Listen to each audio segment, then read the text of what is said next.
क्या Python development खत्म होने वाला है? क्या पाइथन सीखना अब एकदम बेकार है? ये मैं आज के इस वीडियो में आप लोगों को बताऊंगा और उसी के साथ साथ आप लोगों को कुछ और इंसाइट्स दूंगा और चीज़ों को किस तरह से देखना है इसके बारे में भी बताऊंगा। मोजो एक नई प्रोग्रामिंग लैंग्वेज इंट्रोड्यूस हुई है जो कि क्लेम करती है कि 35,000 टाइम्स फास्टर। ये कोई छोटा मोटा नंबर नहीं है। एक प्रोग्रामिंग लैंग्वेज है जो कि काफ़ी पॉपुलर है एआई की फील्ड में, मशीन लर्निंग की फील्ड में। उसमें मैं और आप बहुत सारे प्रोग्राम्स लिखते हैं और एक और सुपर सेट आ जाता है उसी प्रोग्रामिंग लैंग्वेज का जो कि 35,000 टाइम्स फास्टर है।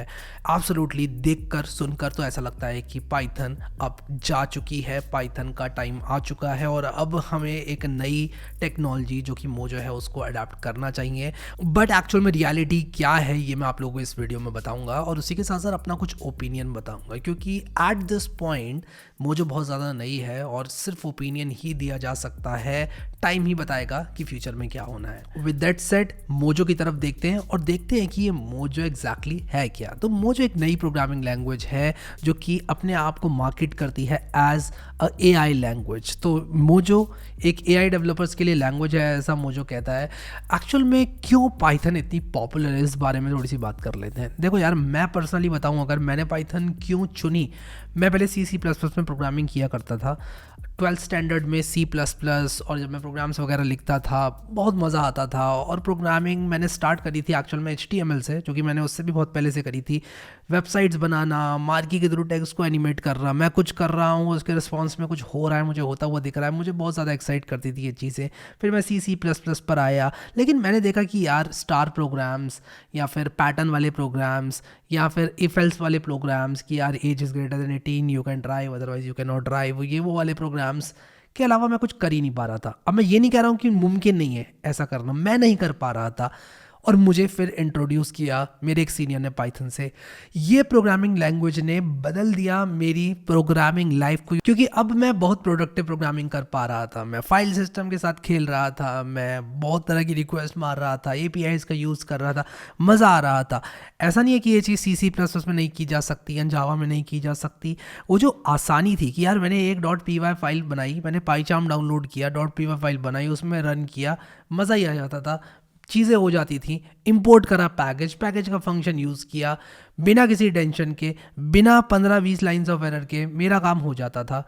परफॉर्मेंस के बारे में कौन केयर करता है जब आप एक बिगिनर हैं? आप केयर नहीं करते हैं। क्यों नहीं करते हैं? क्योंकि आपने जस्ट अपना कदम रखा है, आपको परफॉर्मेंस से कोई मतलब ही नहीं होता है, आपको काम होने से मतलब होता है। फिर जैसे जैसे आप जाते हैं इंडस्ट्री में, देखते हैं कि यार किस चीज़ की डिमांड है, क्या रिक्वायरमेंट है, स्केलेबिलिटी क्या होती है, मिलियंस ऑफ यूज़र्स यूज़ करने वाले हैं आपकी किसी एप्लीकेशन को, वहाँ जाकर आपको पता चलता है हाँ यार अब मुझे अपनी एप्लीकेशन को स्केलेबल भी बनाना चाहिए, अब मुझे अपनी एप्लीकेशन को कुछ इस तरह से कोड करना चाहिए कि वो कम से कम रिसोर्सेज यूज़ करे और परफॉर्मेंस जो है उसकी बहुत अच्छी हो, कम से कम CPU ले, ज़्यादा से ज़्यादा hardware at a time use कर सके, कम से कम मेमोरी यूज़ करे। वो सारी चीज़ें आ जाती है, DSA वगैरह आ जाता है। फिर वो जो DSA के कॉन्सेप्ट्स हमने C++ में पढ़े होते हैं वो कहीं ना कहीं हम numpy का यूज़ करके लगा पाते हैं। अब ये numpy क्या है? numpy, pandas, ये सारी लाइब्रेरीज कहीं ना कहीं C++ में लिखे हुए कोड को इस्तेमाल करती हैं। क्यों करती हैं? नेटिव पाइथन में क्यों नहीं लिखी जाती हैं? क्योंकि परफॉर्मेंस नहीं है पाइथन में। Python is slow. और स्लो का मतलब ये नहीं है कि मैं पाइथन से तेज़ नंबर्स जो है ऐड कर सकता हूँ या मल्टीप्लाई कर सकता हूँ, नहीं। स्लो का मतलब ये नहीं है। स्लो का मतलब एक बेंचमार्क जो होता है यार, सी लैंग्वेज से अगर मैं मल्टीप्लिकेशन करवाऊँ या मान लो 1 मिलियन ऑपरेशंस कराऊँ और पाइथन से कराऊँ तो पाइथन बहुत ज़्यादा स्लो है इस कंपैरिजन में। तो ये चीज़ पाइथन का एक ड्रॉबैक था और इसको सॉल्व किया गया कुछ पार्ट ऑफ द कोड को C++ में लिखकर और उसके अराउंड एक रैपर बनाकर। मोजो क्या कहता है? मोजो कहता है कि यार हम यहाँ पर एक ऐसी लैंग्वेज बना रहे हैं जो कि यूजेबिलिटी, रीडेबिलिटी और ईज ऑफ पाइथन को कंबाइन कर रहा है परफॉर्मेंस ऑफ सी के साथ। यानी कि जो C++ में आपको परफॉर्मेंस मिलती है वो आपको मिलेगी। और तो और जो भी कमियां रह गई हैं पाइथन की उसको भरने के लिए ये प्रोग्रामिंग लैंग्वेज आ गई है। कहीं ना कहीं मोजो प्रोग्रामिंग लैंग्वेज का सिंटैक्स पाइथन जैसा ही होने वाला है, with added functionalities, with added features. अब क्या इसका मतलब ये है कि आपको पाइथन नहीं सीखना है? इन माई ओपिनियन एब्सोल्युटली नॉट, ऐसा कुछ भी नहीं है। अगर आप यहाँ पर देखें, इसमें डॉट फायर एक्सटेंशन दी गई जो कि मुझे काफ़ी फ़नी लगा और मुझे नहीं लगता ये बहुत ज़्यादा कन्वीनियंट होने वाला है डॉट फायर एक्सटेंशन लिखना, वो टाइम ही बताएगा। आप यहाँ पर देख सकते हो पाइथन का कोड और जो मोजो का कोड है वो बहुत ज़्यादा सिमिलर है, इनफैक्ट सेम ही है अगर आप उसको ऊपर ऊपर से देखें तो कुल मिलाकर बेस्ट ऑफ बोथ वर्ड्स जिसे कहते हैं कि यार स्पीड एंड परफॉर्मेंस को हमें यहाँ पर मिक्स होकर दिया जा रहा है ईजेबिलिटी, रीडेबिलिटी, यूजेबिलिटी के साथ। तो अगर मैं इसकी डॉक्यूमेंटेशन में जाऊं तो आप यहाँ पर देखो जो इसका सिंटेक्स वगैरह है वो काफ़ी बढ़िया है और इजी है और पाइथन से मिलता जुलता है और इसको बाय डिज़ाइन बनाया गया है ऐसा कि यार इसका जो सिंटेक्स है वो पाइथन के मिलता जुलता ही बनाना पड़ेगा इन लोगों को। इसका रीज़न क्या है? इसका रीज़न ये है कि लोग ऑलरेडी ट्रेन हैं, लोगों की ऑलरेडी आदत पड़ चुकी है पाइथन प्रोग्रामिंग लैंग्वेज में कोड करने की, तो कहीं ना कहीं उन लोगों को आसानी प्रदान करने के लिए मोजो बनी है और मोजो बस सिंपली कुछ प्रॉब्लम्स को पाइथन में सॉल्व करने के लिए बनी है और इसका जो सिंटेक्स है वो पाइथन डेवलपर्स के लिए बहुत ज़्यादा आसान होने वाला है। और अगर मोजो ने अपने आप को कुछ इस तरह से मार्केट किया कि यार हम पाइथन ही हैं but a better version of Python, तो डेवलपर्स भी आकर्षित होंगे और ऐसा ही इन लोगों का गोल भी है। बट टाइम ही बताएगा कि क्या पाइथन डेड होने वाली है। अब इस बारे में भी मैं थोड़ी सी बात करूंगा और उसके बाद हम यहाँ पर मोजो के अर्ली एक्सेस को देखेंगे। मैंने यहाँ पर ऑलरेडी अर्ली एक्सेस के लिए अप्लाई किया था तो मैं आप लोगों को यहाँ पर थोड़ा बहुत कोड लिखकर भी दिखाऊंगा मोजो में, काफ़ी मज़ा आने वाला है। बट मैं सबसे बड़ा सवाल जो आज की तारीख में मेरे पास आ रहा है उसको मैं ज़रा एड्रेस कर दूँ, और वो जो सबसे बड़ा सवाल है वो पता है क्या है? वो ये है कि क्या पाइथन डेड होने वाला है? मेरा जवाब no, no, a straight no, क्योंकि जो मोजो प्रोग्रामिंग लैंग्वेज है यार वो पाइथन पर ही आधारित है। आपको अगर पाइथन आता है तो आप लोगों के लिए माइग्रेट करना बहुत आसान होने वाला है। फंक्शन यहाँ पर डेफ से बन रहा है, एसिंक फीचर्स यहाँ पर हैं, वो सारे फीचर्स जो कि हमने पाइथन में पढ़े हुए हैं वो सब यहाँ पर हैं।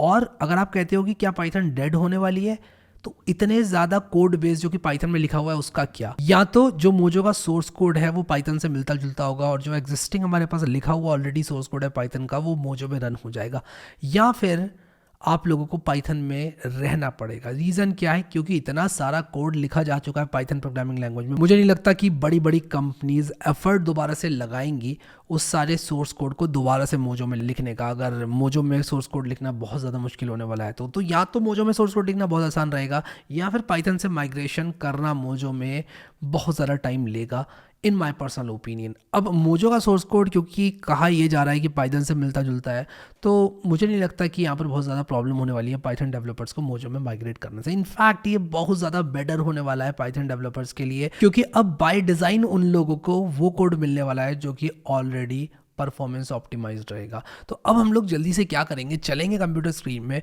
और मोजो को थोड़ा सा लिख कर देखेंगे और ये देखेंगे कि यार जो मोजो है वो किस तरह से आप लोगों को कोड में दिखाई देने वाली है। अब यहाँ पर एक चीज़ पॉइंट आउट करने वाली ये है कि मोजो को जिसने बनाया है उन्होंने स्विफ्ट प्रोग्रामिंग लैंग्वेज को भी बनाया है, तो ये जो है ये कोई छोटा मोटा कोई गिटहब प्रोजेक्ट नहीं है, ये मॉडलर के द्वारा मेंटेन किया जाने वाला प्रोजेक्ट है और इसका काफ़ी अच्छा फ्यूचर है। तो मैंने अर्ली एक्सेस के लिए अप्लाई किया हुआ था मोजो के और आप यहाँ देख सकते हो कि मुझे एक्सेस मिल गया playground.modular.com पर, मैंने लॉगिन कर रखा है और मुझे यहाँ पर एक्सेस मिल चुका है।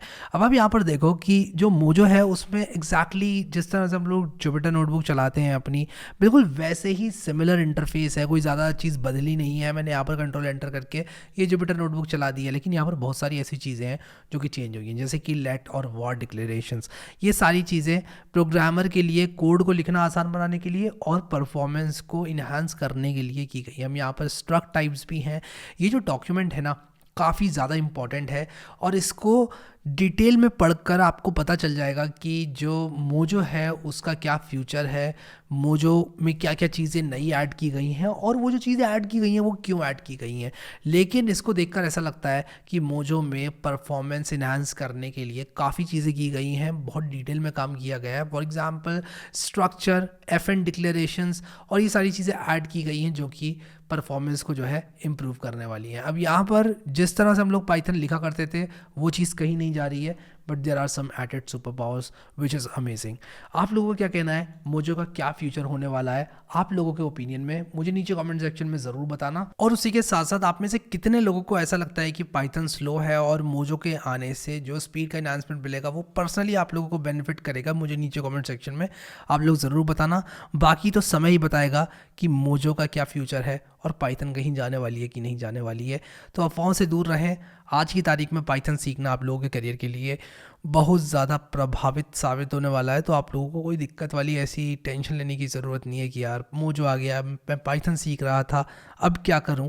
आप लोगों को अपनी लर्निंग जर्नी को कंटिन्यू करते रहना है। जो पाइथन आप सीखने वाले हो वो आप लोगों की नॉलेज में ही ऐड होगा और आप लोगों को ग्रोथ ही मिलेगी पाइथन को सीख कर। ऐसा नहीं है कि पाइथन सीख के कोई मिस्टेक हो गई। तो बहुत सारे लोगों के दिमाग में इस तरह की सोच आती है। तो मेरे हिसाब से आप लोग को अपनी लर्निंग कंटिन्यू रखनी चाहिए।